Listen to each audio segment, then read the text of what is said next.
Hey, how's it going, everybody? Marcus here with MGN Sports, and in this video you guys are going to be previewing tomorrow night's matchup between the Edmonton Oilers and Chicago BlackHawks.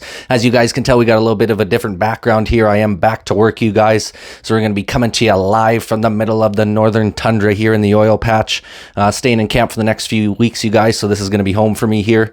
So this is going to be where we're recording these videos for you, but nonetheless, man, we're going to keep going with it and try and get out as much content as possible for you guys. I really appreciate all the support that I've been getting lately, but without further ado, man, let's go ahead and get into this matchup tomorrow night here. Like I said, I just don't have time to get the video out tomorrow for you guys, so I want to get it out tonight instead. I got to get up early for work. Not going to have the time to be able to get that pregame video out tomorrow morning. So we're doing it tonight, you guys. We'll take a look at the matchup stats in this one between the Oilers and the Blackhawks here. Oilers are coming into this one with a 27-15-1 record on their season, 14-6-1 home record. Obviously won 14 in a row, you guys, with that comeback victory there versus Columbus 4-1. Just stood on our heads in that third period and just put the pedal to the metal, finally started playing that hockey that we're used to the Oilers seeing as of late, which was super nice, you guys. Was happy we were able to get that 14th win in a row. And it was just really nice, especially because that allowed Skinner to break the new franchise record for wins, consecutive wins for a goalie, beating Grant Fuhr's 10-win streak. He's now got 11 in a row, Skinner does, and just been really outstanding. He kept us in that game through those first two periods when the boys weren't really hitting on all cylinders there. So nice to see that performance from him, and damn, does he deserve that 11th victory in a row, you guys. So I was really happy the boys were able to pull it out for him here. Over on the Blackhawks side of things, you guys, as of right now, they're in here with a 14-31-2 record on their season, 4-20-1 on the road so far. They do have a game going on tonight versus Seattle. Like I said, I'm just not going to have time to be able to do the video as I got to get up early for work tomorrow, you guys, so I'm recording it here tonight to get it out for you. So their record could change, obviously, with the game against Seattle tonight here. It's in the first period right now as I'm filming this one.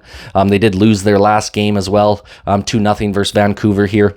Obviously coming in on a second night of a back-to-back here if they're playing tonight, and got the Oilers tomorrow. We got to make sure we take advantage, you guys. We'll take a look at some of the goaltending matchups in this one. Mrazek is expected at right now for the Blackhawks. I would expect him to start for sure, as they got their other goaltenders starting in the game tonight. Very rarely you'll ever see a goalie play a back-to-back, so I would almost guarantee that Mrazek will be the starting goalie for the Chicago Blackhawks tomorrow, you guys. He's coming into this season with a 12-17-1 record, 3.01 goals against average, and a 907 save percentage with one shutout on the season as well. So pretty decent numbers, not great overall, but he's not on a great team either that doesn't defend very well. But, you know, he has that ability to stand on his head from time to time, so it's not a game that the Oilers can take lightly here with him in net. He is a pretty formidable goalie, like I said, you guys. And then over on the Oilers side of things here, we're not too sure. There's no confirmation yet whether we're getting Skinner or Pickard, so I just thought I'd put up the stats for both of these guys. Obviously, Skinner just playing amazing hockey lately for us, really standing on his head and holding us in those games when we really don't have our offense firing on all cylinders throughout the entirety of the game. Skinner's coming into this one with a 22-9-1 record, 2.49 goals against average with a 908 save percentage. Also has 2 shutouts on his season as well. And then Pickard, you guys, if he were to get the start in this one, he's got a 4-2 record on his season with a 2.69 goals against average and a 902 save percentage. Personally, to me, you guys, I would expect them to start Pickard in this game. Pickard was expected to start in that game on Tuesday, and it ended up being Skinner, the confirmed goalie, to go get his 11th victory in a row there. We only got the 2 games coming up before the All-Star break in Chicago, and then we got Nashville on Saturday, and then I think it's like a 7 or 8 day break. Pickard also hasn't played in 5 games, so I would expect him to start this one against Chicago. It's definitely going to be the easier of the 2 matchups, as Nashville, I believe, is still hanging on to the wild card spot right now. So to me, it just makes sense to start him. You don't want him sitting for like 3 to 4 weeks straight. Obviously not playing in 5 games. There's 2 games left and then another week off before the All-Star break ends. And then we got Vegas, I believe, coming out of the All-Star break. So you're almost guaranteed you're going to want to have Skinner start in that game. So I think this would be a great opportunity to get Pickard in there and get him another start under his belt, just to kind of keep him fresh, give Skinner a little bit of a break, and have him ready to roll Saturday versus Nashville. So that's what I'm hoping happens, you guys. I'd love your guys' opinion on that in the comment section down below. Who do you think is going to be the starting goalie tomorrow night for the Edmonton Oilers? But yeah, we'll go ahead and look at the injury report as well in this one. As of right now, there is no injuries on the injury front for the Oilers, which is nice to see. They've been quite healthy this season. Holloway got back on the score sheet, you guys, with that goal in the third period there versus Columbus. Nice to see him get his first goal back from his injury. And then over on the Chicago Blackhawks side of things, they are just marred by injury still, you guys. Lots of guys out once again comparatively to the last game we played against them a couple weeks ago. So we still got Bedard on IR with a jaw. Savoy is on IR with a lower body. Zaitsev's on IR with a knee. Beauvilliers still on IR with a wrist. Athanasiou's on IR with a groin. Murphy's on IR with a lower body. Almost there, you guys. Johnson's on IR with a foot, and Taylor Hall's on IR with a knee injury. So they do got quite a bit of guys out once again in this one. Oilers definitely need to take advantage of this undermanned lineup. It's going to be interesting to see if Corey Perry gets to start in this one, you guys. I know Knobloch was talking about having him play the game on Saturday against Nashville.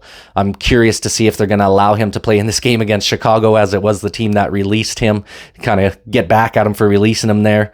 Or they might just want to sit him out for this one to avoid the extra drama that could be involved with obviously him playing against his former team in the Chicago Blackhawks. So we'll have to see if Corey Perry's going to be in the lineup tomorrow night or not, or if they're just going to keep him for Saturday, you guys. But nonetheless, this definitely should be a game that the Oilers can win. I have no doubts about that. Obviously, if we play to our potential, this should be an absolute runaway game for this club here. We'll go through some of the keys to victory in this matchup as well, you guys, before we round out the video. I think the main key to victory here is just playing a full 60 minutes. Like I said, we can't get outplayed like we did against Columbus there for the 40-minute stretch. They were really outplaying us in those first two periods, especially that second period. They really took it to us there. Thankfully, the boys were able to turn it up a notch in that third and take control of the game once again. But you just don't want to be flirting with that, especially on this long winning streak here. I know it can get complacent against some of these lower bottom end teams in the league, but we just got to make sure we're going and playing a hard full 60 minutes. We only got 2 games left before most of the boys are going to get a week off. I think it's just Draisaitl and McDavid are the only 2 guys that are going to the All-Star game. So a lot of those other guys are going to get some rest. So there's no excuse to be taking it easy in this one. We can go out there and just give it our all for the full 60, and that should be a big time recipe for success in this matchup, you guys. Second key to victory I have for this Oilers club here is just taking advantage of an injured team. Like I said, these guys are just marred with injury. They're also coming in on a second night of a back-to-back. They're playing right now versus Seattle. So these guys are, undermanned. They're going to be coming in tired. We got to make sure that we're jumping on them early, taking advantage, and just not really allowing these guys to hang around in this game like we did with Columbus in those first 2 periods, you guys. I think that's going to help the Oilers a lot to be able to win this game here. And then the final key to victory that I have for this Oilers club to get their 15th straight win in a row here is get that power play rolling. We've only got 1 goal on 4 power plays during our last 2 games. We're only got two power plays in each game in the last 2 here. So I'd like to see the boys start getting rolling, start drawing a little more penalties, and that's going to come from the hard work ethic, right? It's tough to get penalties drawn against you when you're getting outworked by the other team, as we were against Columbus there. So I think if we just can outwork them, that's going to go a long ways to being able to draw some penalties and get onto that power play. Chicago's also 26th ranked on the penalty kill, 76.8% PK percentage, so they're not a great penalty kill team either. So it's definitely an area that Oilers can take advantage of in this one, you guys. So those are the keys to victory that I have in this one. I'll give you guys a little final score prediction before we round out this video here. I'm going to go ahead and take the Oilers once again for their 15th straight victory in a row, but I do think it's going to be a close matchup, you guys. A lot of them has been a lot closer than I thought lately, so I'm going to take the Oilers in a nail biter, 4-3. I think Pickard will get the start. I think the Oilers are going to jump out to an early lead in this one, and Chicago might just crawl their way back in it a little bit, but I think the Oilers lock things down in that third period and get their 15th victory in a row, you guys. So that's my prediction, 4-3 for the Oilers. Would love your guys' opinion in the comments section down below. What do you think the final score is going to be in tomorrow night's game?